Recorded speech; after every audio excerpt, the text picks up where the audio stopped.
हाय student, मैं Rahul Kumar, nucleus chemistry to the point, Chandauti Mor, Gaya. आज हम लोग 12th एग्जाम जो आज केमिस्ट्री पेपर हुआ है उसका हम लोग ऑब्जेक्टिव सॉल्यूशन लेकर के आए हैं।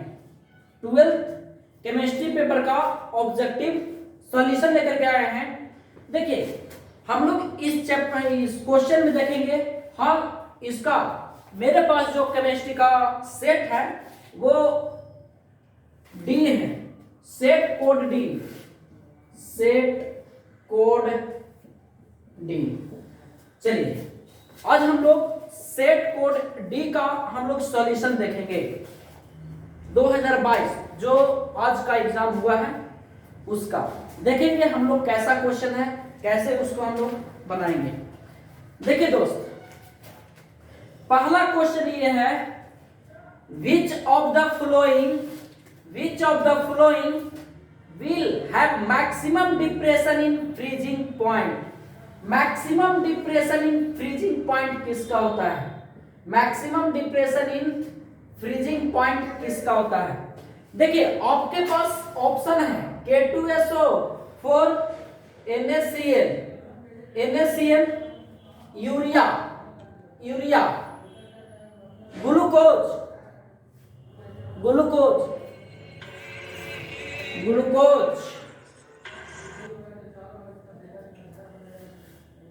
देखिए, इसको सबसे पहले दोस्त हम लोग आयंस में तोड़ेंगे। तो देखिए, K2SO4 जो है, K2SO अब पोटेशियम पे जानते हैं +1 होता है, सल्फेट पे -2।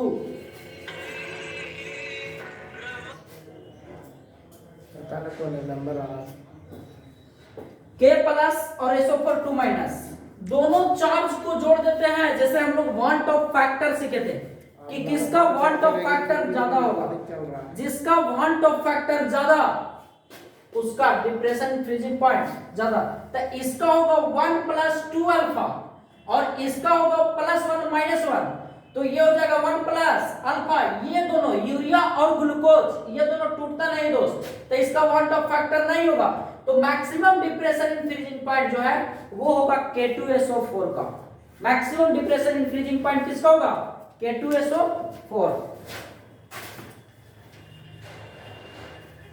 सेट कोड डी का हम लोग देख रहे हैं सॉल्यूशन। दूसरा क्वेश्चन है 1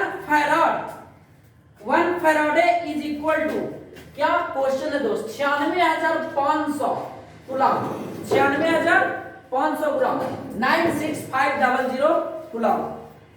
ऑप्शन नंबर डी, दो का option number D.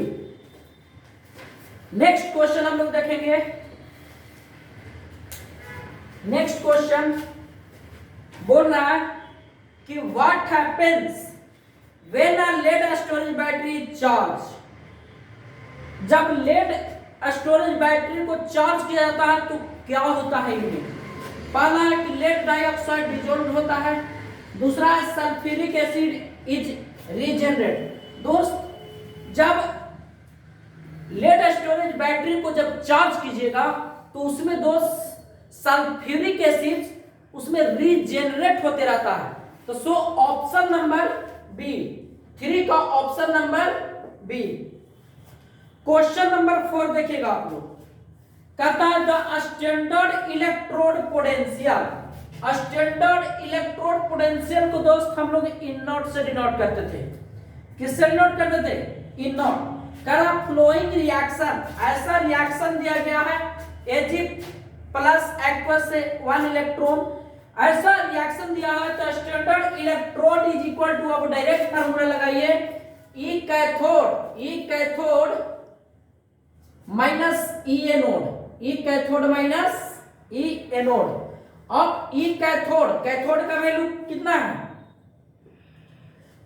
0.84 minus formula वाला माइनस, और माइनस E एनोड कितना है? -0.14। दोनों को जोड़िएगा तो लमसम 0.94 के अप्रोक्स आ जाएगा।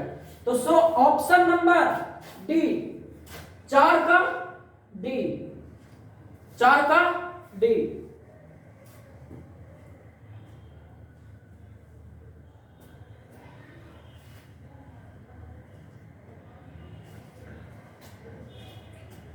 Question number 5, question number 5, question number 5 चलेगा नहीं। आइए क्वेश्चन नंबर 5 कहता hydrogen oxygen cell is which of the following types of cell. Hydrogen oxygen cell है जो इसमें किस तरह का सेल है आपका।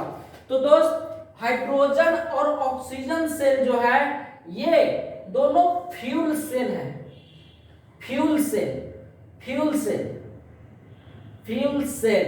ऑप्शन सी, ऑप्शन सी, 5 का सी, 5 का सी। कहता है 6 number question, the rate of a chemical reaction, the rate of a chemical reaction. कहता है कि रेट ऑफ केमिकल रिएक्शन, आप रेट इज इक्वल टू जानते हैं कि minus delta conc of R by delta T.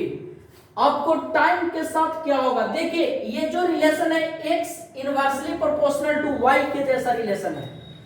x directly proportional to y, मतलब अगर ये बढ़ रहा है तो x क्या होगा, घटेगा। तो ये टाइम अगर इसका बढ़ाइएगा, टाइम बढ़ाएंगे तो ये क्या होगा, रेट इसका डिक्रीज करेगा। तो आपसे कहता है rate of a chemical reaction, chemical reaction क्या होगा, तो अगर टाइम बढ़ाएंगे तो rate of chemical reaction decrease कर जाएगा। तो डिक्रीज भी टाइम। 6 का option number B is correct, 6 का option B is correct. Next बोल रहा हूं इसमें कौन प्रथम कोटि अभिक्रिया नहीं है। The which of the following is not a first order reaction, first order reaction इनमें कौन नहीं है। तो बाबू देखिए जनरली फर्स्ट ऑर्डर रिएक्शन, देखिए जीरो ऑर्डर रिएक्शन ये ऐसा होता था, एग्जांपल N2 प्लस H2 से 2NH3, इसको बैलेंस करेंगे तो 3H2, H2 प्लस I2, ये सब था जीरो ऑर्डर रिएक्शन का एग्जांपल।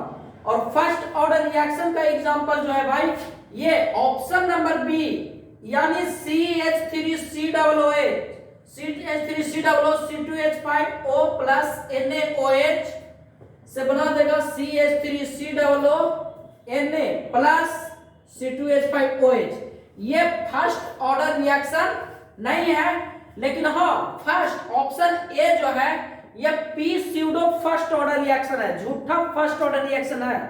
तो ऑप्शन बी जो है फर्स्ट ऑर्डर रिएक्शन नहीं है, सी और डी ये फर्स्ट ऑर्डर रिएक्शन है। तो 7 नंबर क्वेश्चन का option B is correct. 8 number question देखिए, वाह क्या क्वेश्चन है। Sulphide ore are generally concentrated by which of the following. तो आप जानते हैं कि सल्फाइड और जो कॉन्सेंट्रेट किया जाता है किसके द्वारा, तो froth flotation process, froth flotation process, option C, 8 का ऑप्शन सी। क्वेश्चन नंबर 9 देखेंगे, कहता है बाबू which of the following metal is not extracted by the process of electrolysis. Electrolysis के प्रोसेस के द्वारा कौन इनमें मेटल एक्सट्रैक्ट नहीं किया जाता है, तो आयरन, आयरन को इलेक्ट्रोलाइसिस के द्वारा एक्सट्रैक्ट नहीं किया जाता है। Next, which of the following metal is purified by Hooke process। कौन है जो Hooke process के द्वारा प्यूरिफाइड किया जाता है, एल्यूमिनियम, ऑप्शन नंबर बी, 10 का option number B. 11 number question देखिएगा, which of the following has the gas with lowest boiling point। कहता है कि निम्न में से किसका बॉइलिंग पॉइंट सबसे कम होता है। तो दोस्त हीलियम का 11 का बी, 11 का बी। हीलियम का बॉइलिंग पॉइंट कम होता है क्योंकि इसका जो साइज होता है वो बहुत लो होता है। लोवेस्ट साइज के चलते इसका लोवेस्ट बॉइलिंग पॉइंट होता है। नेक्स्ट 12 नंबर क्वेश्चन कहता है which of the following forms only one of जो एसिड। दोस्त फ्लोरीन जो है वही एक जो है ऑक्सी एसिड है। क्यों? क्योंकि वो बहुत ज्यादा इलेक्ट्रोनेगेटिव है और उसका साइज भी बहुत छोटा है, इसलिए उसका बॉन्ड जो बनता है एक ही बॉन्ड बनता है और वो जो बॉन्ड बनता है वो होता है ऑक्सी एसिड का बॉन्ड। फ्लोरीन का एक ही बॉन्ड बनता है क्योंकि वो बहुत ज्यादा इलेक्ट्रोनेगेटिव होता है और साइज भी उसका बहुत छोटा होता है, इसलिए उसका एक ही ऑक्सी एसिड होता है। सो 12 का option number A is correct. S8 में सल्फर की oxidation number, the oxidation number of sulphur in acid. आप जानते हैं 13 नंबर क्वेश्चन क्या रिडॉक्स रिएक्शन से यानी पी ब्लॉक से भी कह सकते उठाया। 13 का सल्फर S8, देखिए सल्फर का हम लोग जब S8 का बनाएंगे तो S इस टाइप में अगर स्ट्रक्चर बनाएंगे तो आप जानते हैं कि दो सेम नॉन मेटल के बीच जो चार्ज डेवलप होता है वो चार्ज होता है 0। दो सेम नॉन मेटल के बीच चार्ज जो डेवलप होता है वो चार्ज 0, कभी भी पॉजिटिव या नेगेटिव चार्ज डेवलप नहीं होता है। तो S8 का ऑक्सीडेशन नंबर जो होगा वो 0। तो 13 का डी, 13 का आंसर डी। 14 का हम लोग देखेंगे 14 number question which one of the following is the लेस्ट volatile. दोस्त सबसे कम जो वोलेटाइल होता है वो होता है H2O, ऑप्शन डी। ऊपर से देखिए सनम से तेरे को पोल खोल दूंगी। तो सबसे कम जो होता है लेस्ट वोलेटाइल वो होता है H2O, वाटर। कहता है ऑल लिगैंड्स और जितने भी लिगैंड्स होते हैं वो क्या होते हैं लुईस बेसिक। दोस्त जितना भी लिगैंड होता है वो सब के सब लुईस बेस होते हैं, next which of the following is paramagnetic। 16 number question, ये था 16 नंबर क्वेश्चन। कह रहा है which of the following is paramagnetic, इसमें कौन पारामैग्नेटिक नेचर है। देखिए ऐसा केस में आप सबसे पहले ऑक्सीडेशन नंबर निकालिए और जिसके पास अनपेयर्ड इलेक्ट्रॉन होगा और जितना ज्यादा अनपेयर्ड इलेक्ट्रॉन होगा वो इतना ज्यादा पारामैग्नेटिक होगा, इसलिए इस ऑप्शन में अगर निकालिएगा तो 16 का सी आएगा आपका। सी सबसे ज्यादा पारामैग्नेटिक NaCl4 कॉम्प्लेक्स पे 2 minus. Magnesium is an important component of the biomolecule. Magnesium जो है एक प्रमुख बायोमोलिक्यूल है, कंपोनेंट है किसका, हेमोग्लोबिन, क्लोरोफाइल, फ्लोरीजीन, एटीपी। ऑप्शन हो जाएगा दोस्त 17 का बी, क्लोरोफाइल। नेक्स्ट क्वेश्चन हम लोग देखेंगे 18 नंबर क्वेश्चन।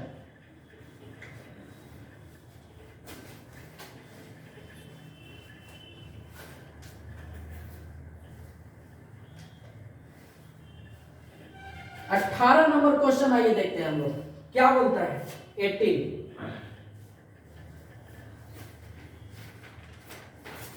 कह रहा बाबू the complex ion in which central metal item has no D electron. किसके पास डी इलेक्ट्रॉन नहीं है, तो ऑप्शन नंबर ए 18 का ए।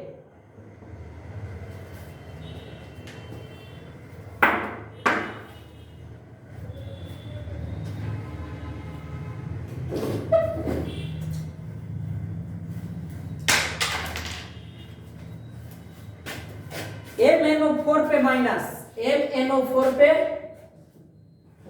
माइनस, इसके पास बाबू कोई डी इलेक्ट्रॉन नहीं है। चलिए नेक्स्ट कहता विच स्टेटमेंट इज इनकरेक्ट, कौन है जिसमें इसका स्टेटमेंट इनकरेक्ट होता है?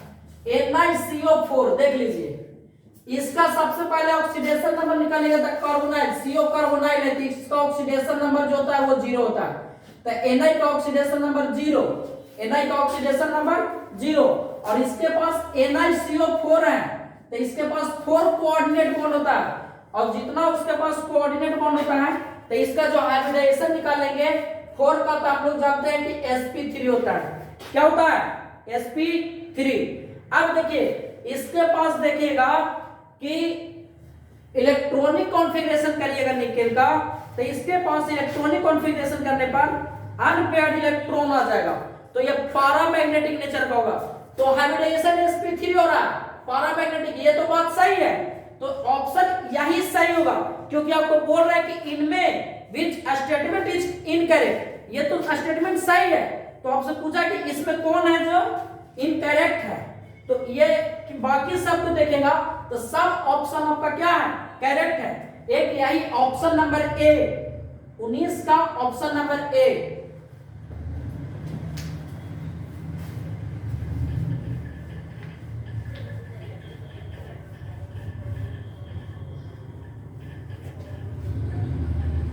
नेक्स्ट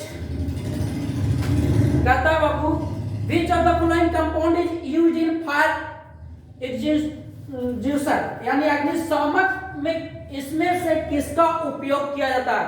बाबू 20 का हो जाएगा, 20 का ऑप्शन नंबर ए CCl4 का कवर लगा दिया जाता है ताकि वहां पे आग ज्यादा ना फैल सके, इसलिए वहां पर अग्निशामक के रूप में CCl4 का यूज किया जाता है।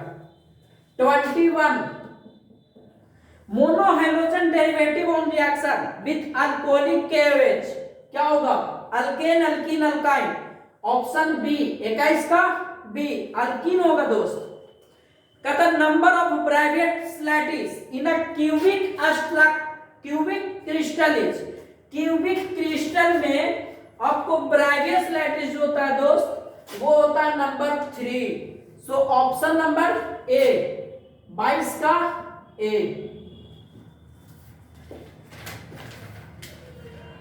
23 का an octahedral void is surrounded by which of the following number of spheres, उसमें 6 स्फीयर होते हैं ऑक्टाहेड्रल void में 6, ऑप्शन बी इज करेक्ट 23 का। 24 which of the following types of defect causes a decreases in density of a crystal is called Schottky effect, Schottky। 24 का B Schottky। 25 बाबू 10 में से हम लोग पढ़ते आ रहे हैं कि विच of the following is a ferromagnetic substance, ferromagnetic substance जो है Fe3O4 है, Fe3O4 option B, option B.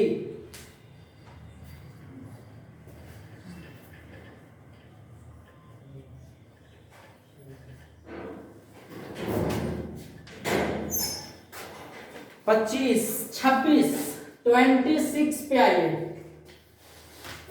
कहता है कि an example of colligative properties of a solution, colligative properties हम बताए तो सॉल्यूशन में 4 प्रकार का, relative lowering vapour pressure, elevation in boiling point, depression in freezing point, osmotic pressure. So option C 26 का C elevation in boiling point, यह आपका एक कोलिगेटिव प्रॉपर्टीज है। कहता है number of moles of 27 number question, number of moles of solute per kg of solvent is known as molarity.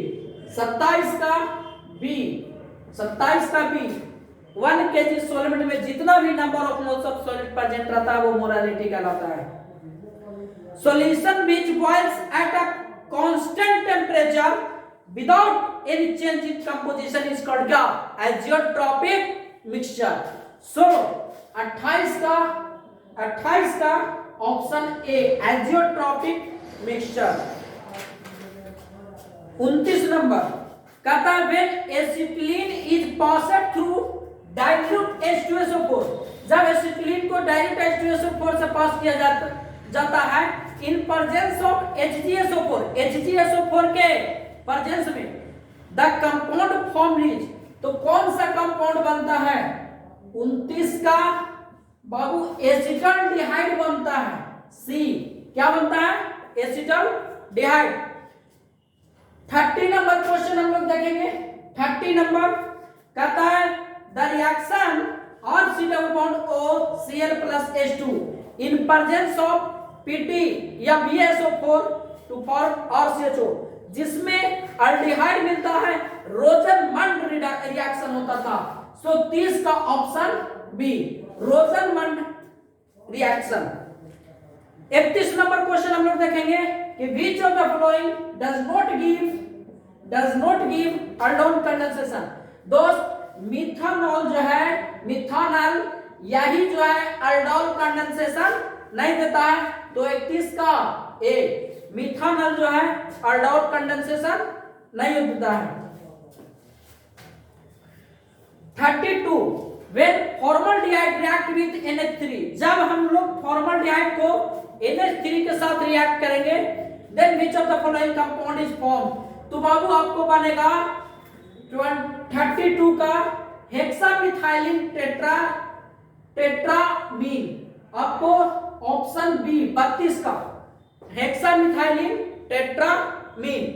33 number question आइए हम लोग देखते हैं। बोलता है which of the following is the functional group of ester। Easter का functional group क्या होता है C double bond OR Easter. So option 33 का सी। आइए 34 number question why which of the following can formic acid and formaldehyde be distinguished, कहता है कि formic acid और फॉर्मल्डिहाइड से क्या बनता है, तो टॉलेंस रिएजेंट। 34 का बी 35 जब सिल्वर सॉल्ट और कार्बोक्सिलिक एसिड को रिएक्ट किया जाता है Br2 या हाइड्रोजन के साथ CCl4 के प्रेजेंस में, तो उसको हम लोग कहते थे हुंसडिक्कर रिएक्शन। 35 का बी।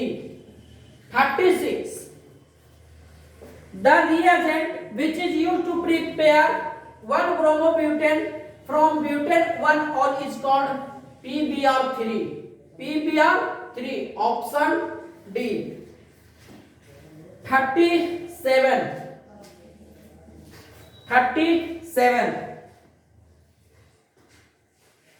कहता which of the following compound is formed when, जब बेंजीन क्लोरीन एक्सेस के साथ सनलाइट के प्रेजेंस में रिएक्शन करता है तो बेंजीन हेक्साक्लोराइड बनाता है। 37 का ऑप्शन डी भी होगा, लेकिन एक चीज ध्यान दीजिए सी नंबर ऑप्शन भी होगा अगर आईपीएससी नेम के अनुसार देखा जाए तो डी एंड सी दोनों हो सकता है। बेंजीन हेक्साक्लोराइड और साथ में आपका हेक्साक्लोरोबेंजीन भी हो सकता है, सी नंबर भी, ये अगर आईपीएससी नेम के अनुसार देखा जाए तो।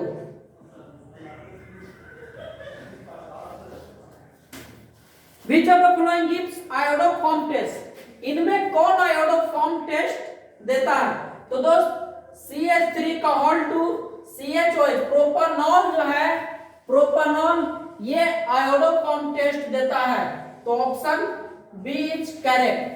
38 का ऑप्शन बी।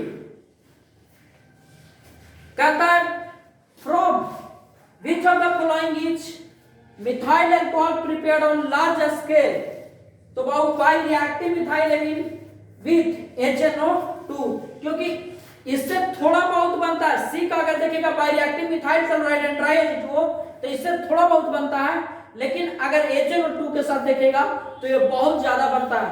सो 39 का जो ऑप्शन होगा वो होगा डी। 40 नंबर क्वेश्चन कहता है which of the following group is present in alcohol, देखिए OH ऑप्शन ए। 40 तक हम लोग किए। देखिए यहां तक में आप लोग बताइए कितना सही हुआ आप लोग का।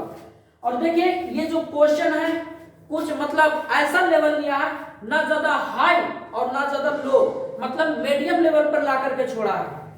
तो आपको ऐसा नहीं है कि क्वेश्चन नहीं बनेगा, ऐसा है कि आपके पास ऑप्शनल है, 70 में 35 जरूर बना सकते हैं। जिनका 30 प्लस भी गया है बहुत अच्छा स्कोर है, कोई दिक्कत नहीं है, क्योंकि क्वेश्चन का जो लेवल है वो थोड़ा मीडियम लेवल कह सकते हैं, हाई भी नहीं कह सकते हैं और ज्यादा लो कह सकते हैं।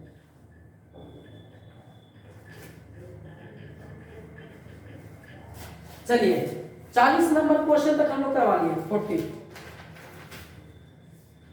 Which of the following is most acidic?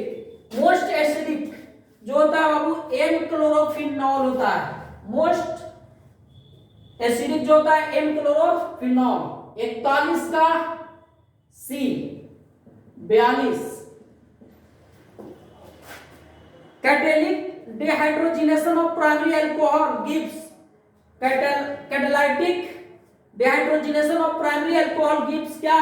Aldehyde, D 42 का D. Vitamin C ascorbic acid 43 का सी। ये सब हम लोग एकदम रटे हुए क्वेश्चन थे, कहीं एकदम पूरा रिवीजन में ये सब क्वेश्चन था। कहता है कि which one of the following content covert, covert किस में पाया जाता है?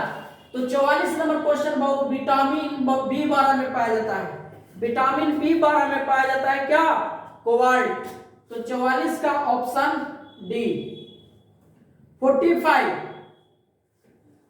कहता है which of the following is an addition polymer. ये सब हम कहते थे कि सब एग्जांपल आएगा और ऑब्जेक्टिव में देखिए कितना सुपर तरीके से पूछा है। तो इसका क्या होगा? High density polythene, high density polythene 45 का सी, 45 का सी। 46 नंबर F2C किया, इसको CF2 ही हम लोग समझेंगे, इज इक्वल टू CF2। इसको हम लोग बोलते थे टेफ्लॉन। क्या बोलते थे? टेफ्लॉन। Option A. 46 का ऑप्शन ए। कहता है क्लोरोक्विन जो है एक एंटी मलेरियल एंटीबायोटिक है दोस्त, एंटी मलेरियल है। Chloroquine is an anti malarial है। 47 का सी। कहता which of the following is not a broad spectrum antibiotic. जब हम एवरीडे लाइफ पढ़ा रहे थे तो वहां पर एंटीबायोटिक का टाइप बता रहे थे, उसी में था पेनिसिलिन। ब्रॉड स्पेक्ट्रम एंटीबायोटिक नहीं है। 48 का option C, broad spectrum antibiotic नहीं है penicillin. Which of the following is gammexane. Gammexane इनमें कौन है? बेंजीन हेक्साक्लोराइड को गैमेक्सिन भी कहा जाता है। 49 का सी, बेंजीन हेक्साक्लोराइड को गैमेक्सिन भी कहा जाता है। देखिए ये क्वेश्चन थोड़ा सा 50 नंबर है, थोड़ा सा अलग से बोला है कि पाइरोलिजिनियस एसिड कंटेंट, उसमें 10% एसिटिक एसिड होता है, 10% एसिडिक एसिड होता है। सो ऑप्शन सी, 50 का ऑप्शन सी। 51 देखिए ये बढ़िया क्वेश्चन है। बोला है CH3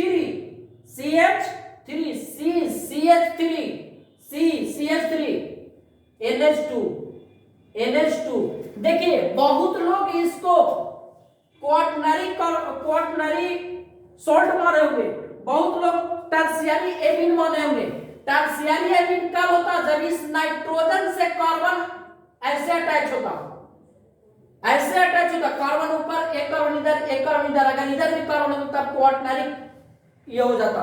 लेकिन तीन तरफ कार्बन है तो 3 डिग्री अमीन होगा, टर्शियरी एमीन। लेकिन ये जो है एक नाइट्रोजन पे सिर्फ ये वाला कार्बन अटैच है, तो इसको हम लोग प्राइमरी एमीन कहेंगे।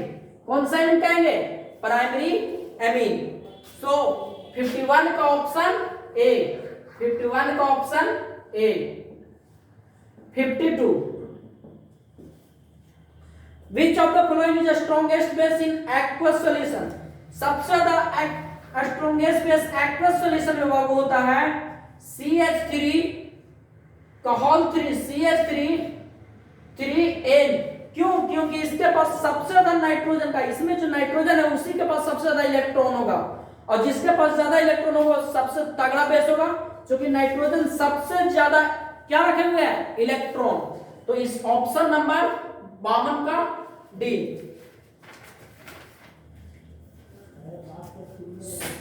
53 C3H9N C3H9N C3H9N बोल रहा है ये कैसा, which of the following can be represented by molecular formula C3H9N, ये कैसा एमीन है?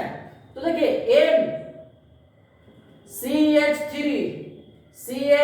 देखिए N पर 3 कार्बन अटैच है, तो टर्शियरी एमीन है, यानी 3 डिग्री क्या हो जाएगा? अमीन। तो इसको हम लोग बोलेंगे टर्शियरी एमीन। सो 52 का 53 का आंसर सी। 54 54 नंबर देखिए, which of the following is reduced to get a secondary amine? Carbyl amine जो है वो सेकेंडरी एमीन देता है दोस्त, रिड्यूस करता है। कहता है केन सुगर 54 का ऑप्शन सी। 55 पे कहता है cane sugar on hydrolysis give which of the following? Glucose and fructose. 55 का सी, ग्लूकोज एंड फ्रुक्टोज। कहता है 56 नंबर क्वेश्चन, एंजाइम्स, और एंजाइम्स क्या है? एक प्रोटीन्स है, ऑप्शन सी। 57 कहता है केमिकल रिएक्शन 2O3 से 3O2 बना है। केमिकल रिएक्शन 2O3 से O3 बना है, जिसमें O3 जो है O2 प्लस O में टूटा है। देखिए इसको जरा से हम लोग इरेज करते हैं पूरा को पहले।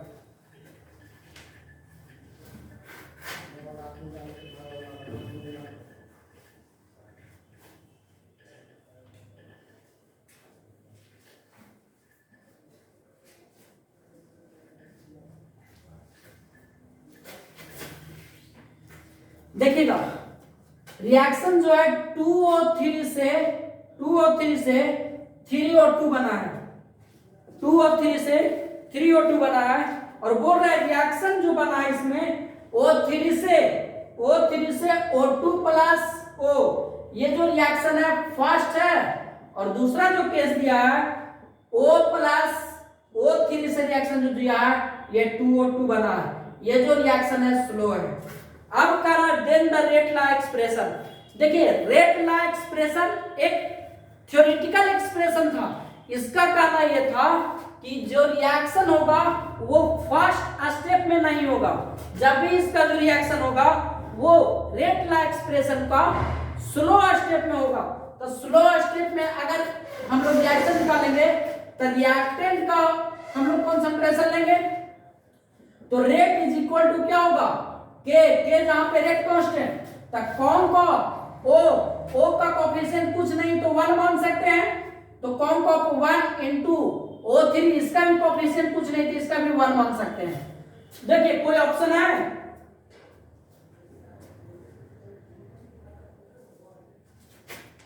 देखिए इसके अनुसार बात किया जाए तो कोई आंसर आपका नहीं मिल रहा है, कोई ऑप्शन नहीं मिल रहा। सो ये पूरा क्वेश्चन में थोड़ा सा ये एरर है, तो आप लोग इसको ऑप्शन नंबर ई बना करके अगर मान लिया जाए कि सही किया जाएगा तो इसमें सबको सही 1 मार्क्स मिलेगा। सो इसका आंसर ये होगा रेट इज इक्वल टू के इनटू कॉम का ओ, कंसंट्रेशन ऑफ ओ के पावर 1 और कंसंट्रेशन ऑफ O3 का पावर 1 होगा, क्योंकि फर्स्ट स्टेप में इसका रिएक्शन नहीं होता है। 57 था ये, 57 का ई एक अलग से ऑप्शन हम लोग लाए। 58 हम लोग 58 देखेंगे आप।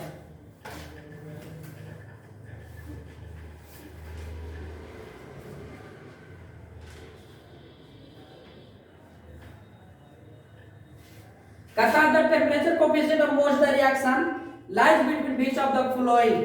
कहता है कि जब हम लोग टेम्परेचर को अगर 10 डिग्री से, क्योंकि आप केमिकल काइनेटिक का क्वेश्चन है, टेम्परेचर कोफिशिएंट में पढ़े थे कि अगर टेम्परेचर को 10 डिग्री से बढ़ा दिया जाए तो उसका रेट 2 गुना या क्या हो जाता है 3 गुना। तो ऑप्शन 50A का क्या हो जाएगा ए, 50A का ए।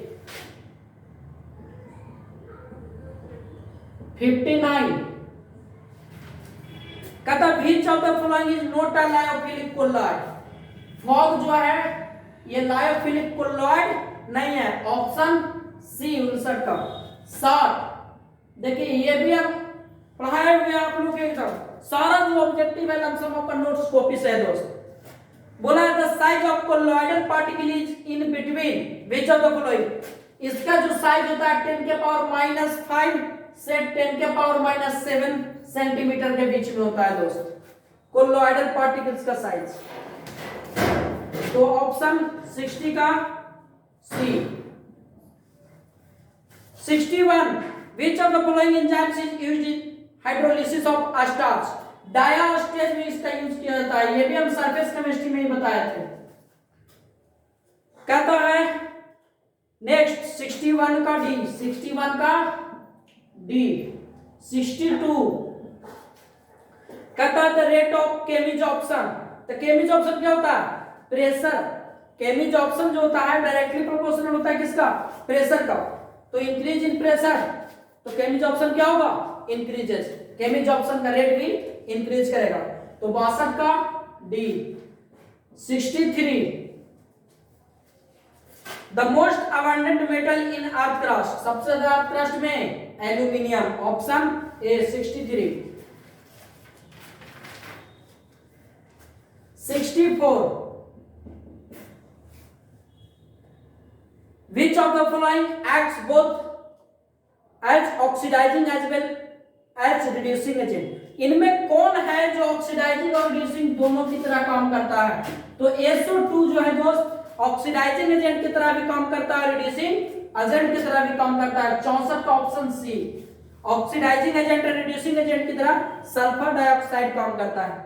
which of the following is colored। कौन है इसमें कलर देता है दोस्त NO2।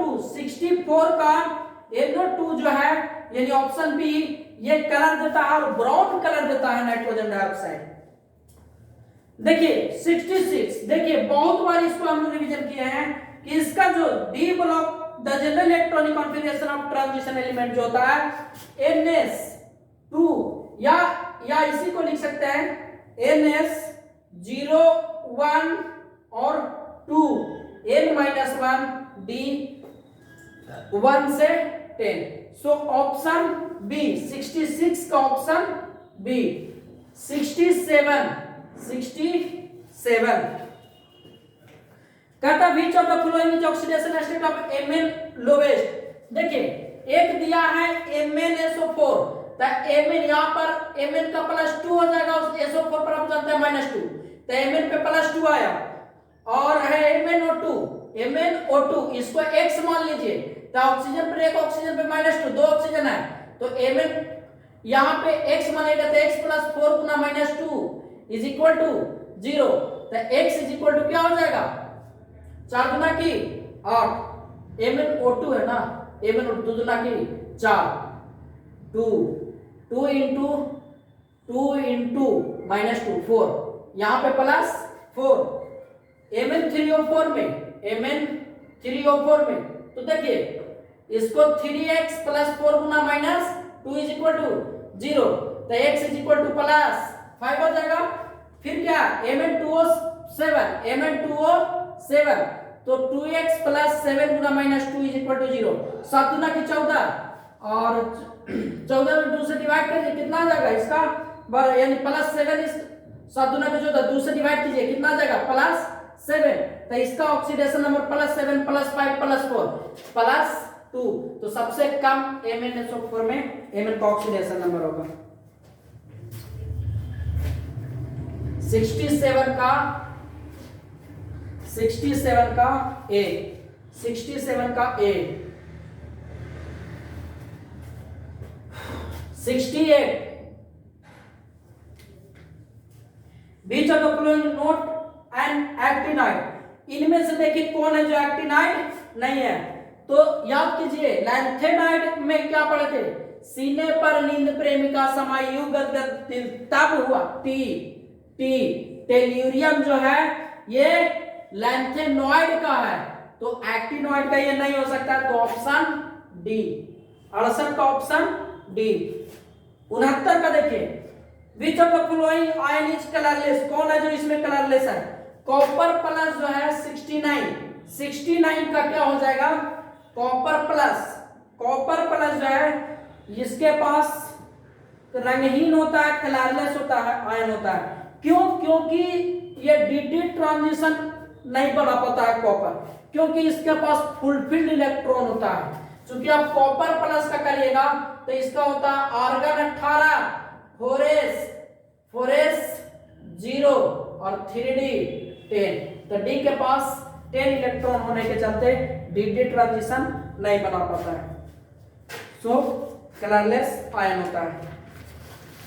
और इस पर का हम लोग लास्ट क्वेश्चन कहता है which of the following ions is diamagnetic, कौन है जो डायमैग्नेटिक। अब जानते हैं जिसके पास unpaired electron is equal to 0 diamagnetic, और जिसके पास अनपेयर्ड इलेक्ट्रॉन होगा वो क्या होगा, पैरामैग्नेटिक। और स्कैंडियम 3+ को देख लीजिए, तो आर्गन 18 चूंकि स्कैंडियम 3+, अब जानते हैं कि 4s और 3d होता है, 4s और 3d, 4s के पास 2 इलेक्ट्रॉन, 3d के पास 1 इलेक्ट्रॉन, और इलेक्ट्रॉन पॉजिटिव में वहां से हटाते हैं लास्ट ऑर्बिट से, तो लास्ट ऑर्बिट में 2 इलेक्ट्रॉन है, 2 इलेक्ट्रॉन 0 करेंगे और 3d भी क्या हो जाएगा 0, यानी इसके पास अनपेयर्ड इलेक्ट्रॉन क्या हो जाएगा 0, अनपेयर्ड इलेक्ट्रॉन 0, तो ये जो हो जाएगा डायमैग्नेटिक हो जाएगा।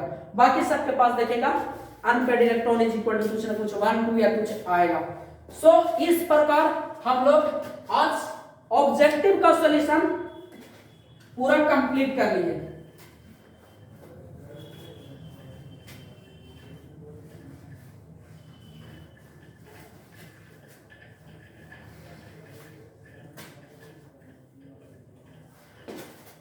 आज हम लोग ऑब्जेक्टिव का सॉल्यूशन किए set D Bihar board exam का, जो 3 तारीख को हुआ है। दोस्त इनमें आपको इस क्वेश्चन इस बोर्ड का एग्जाम जो दिए 2022 में, आप लोग एक बार जरूर कमेंट में बताइएगा कि आपका कितना क्वेश्चन सही हुआ, कितना क्वेश्चन आपका गलत हुआ, ये आप अपना कमेंट बॉक्स में मेरा बताइएगा। और ज्यादा इरिटेट होने का कोई जरूरत नहीं है दोस्त, थोड़ा सा क्वेश्चन का जो लेवल था वो मतलब एक अगर हम एग्जाम देने वाले के हैसियत से देखें तो थोड़ा हाई था, मतलब कह सकते हैं कि उतना भी हाई नहीं था और उतना भी लो नहीं था, ये मीडियम लेवल का क्वेश्चन था। तो जनरली सब लोगों के साथ ये होगा, तो अप्रोक्स देखिए जितना मतलब जे रेंज में सारा बच्चा रहेगा उसमें आप भी सम्मिलित होंगे, तो उससे इरिटेट होने का कोई जरूरत नहीं है। आप नेक्स्ट विषय का जो ये नेक्स्ट डे जो आपका एग्जाम है उसको एकदम फुल एनर्जी के साथ कीजिए, भरपूर एनर्जी के साथ कीजिए, और नेक्स्ट में आपका जो इसमें जो कमी हुआ है उसको अगला क्लास में जो भी एग्जाम होने वाला है नेक्स्ट डे, उस एग्जाम में आप भरपूर मार्क्स उठाइए, ताकि इधर का जो भी छूटा है वो आपको क्या हो जाए, मैनेज हो जाए। और तब तक के लिए आज के लिए इतना ही, फिर मिलते हैं हम लोग नेक्स्ट क्लास।